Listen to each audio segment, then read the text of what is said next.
I can spend the night and my mama's delighted that such a beautiful, successful woman has taken an interest in me. I am scared, but really, I can't wait. Her apartment is fantastic. She's got it really hooked up. The 70s, the beads, the fluffy pillows, the mood lights. I decide right then I'm going to be many charity events in my time, and I can honestly say that I have never been more excited than I am at this moment. Tonight, the Alliance of Women Empowering Women is blessed with 3 extraordinary gals making a rare public appearance. They are the former First Ladies of the United States, and with me they'll be reading excerpts from a Broadway show that empowers all women. The show, The Vagina Monologues. Hello, I'm Betty Ford. I'm Nancy Reagan. And I'm Barbara Bush. No pun intended. What's not happening in feminism, the current incarnation on the campus, is not about with females being powerful. It's about victimology. In the typical women's studies course, or if you looked at the website of the Ms. Foundation or the National Organization for Women, it's about women as victims and men as predators, and how we're preyed upon by the capitalist, patriarchal, oppressive society. Yeah. Sort of a vagina monologue. Exactly.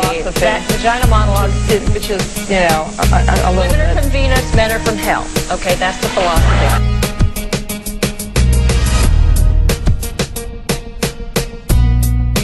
Well, let me just ask you a couple questions. I didn't do that well in history, but I just seem to remember. Except recent history. Right? Yeah, how many women have like created factories that have polluted this environment? How many women have started wars that have annihilated millions of people? How many women have, you know, done things? I mean, I think most of the crap in this world came from a guy.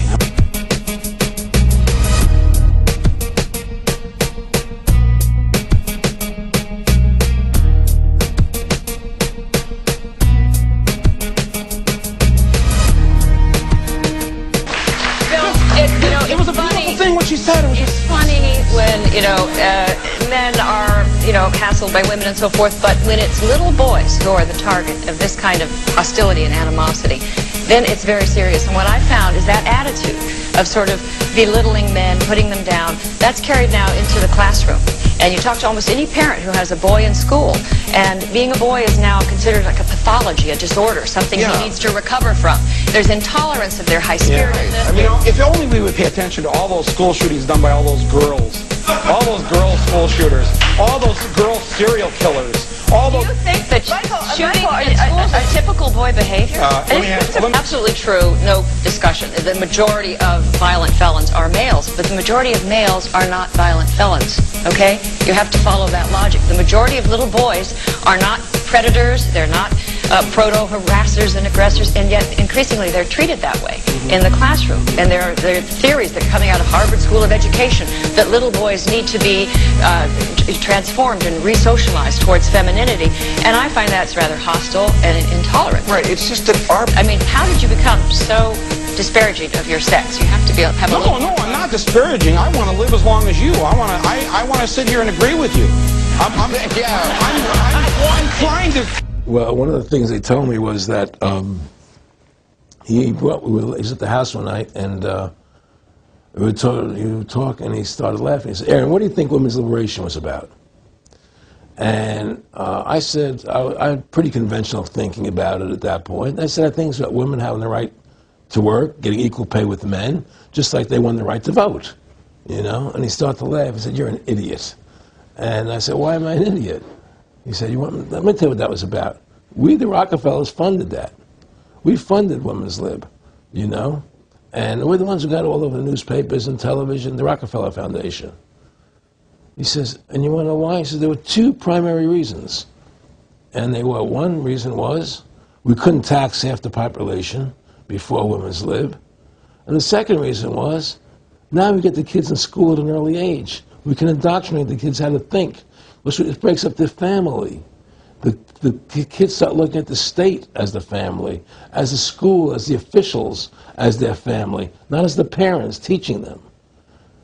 And so those are the two primary reasons for women's lib, which I thought up to that point was a noble thing.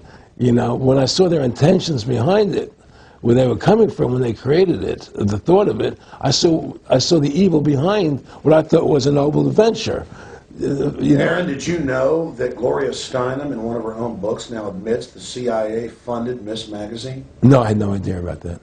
No, I never heard that. Yeah, we're going to... The CIA funded Miss Magazine? Funded Miss Magazine with the stated goal of taxing women and breaking up the family. No kidding. I never heard that. Well, Nick told me. I mean, I know it, but not because I know the CIA was involved in it. Well, Gloria Steinem was proud of it. Oh, the CIA wanted to help me help women. No kidding. So they funded it, yeah. And of course, it's divide and conquer. Right, and of course. What they do is they focus in, obviously, on real problems. Women were getting shafted in many ways, but the elite wasn't planning to help them. They were planning to really shaft them and take men away from them. Look at what they did with black families. You only had about 10% illegitimacy 50 years ago in black communities, and now it's over 90%. And look at welfare. You were going to give you some money, but you can't have a man in the house. Right. And so that was further to degrade the family. Totally destroyed. And now illegitimacy is over 50% in the general population. Right. Well, see, the whole thing is these people control the money, so they make all the rules. You understand? And they put whatever rules they want into effect. And the truth is, America has really become a socialist, communistic country. And everybody says it's a capitalistic country. It's not a capitalistic country. You know, how can it be capitalistic when you have a central bank? That's the first. It can't be. You know, it's a planned economy. It's a planned economy. It's a phony. If they want to create prosperity, they just print dollars. They just make dollars or put digits into the economy, and then now you have prosperity. You don't have real prosperity. You don't have real manufacturing. You just have money being injected in. It's an infusion of credit, which only makes the government go into more debt. Into more debt.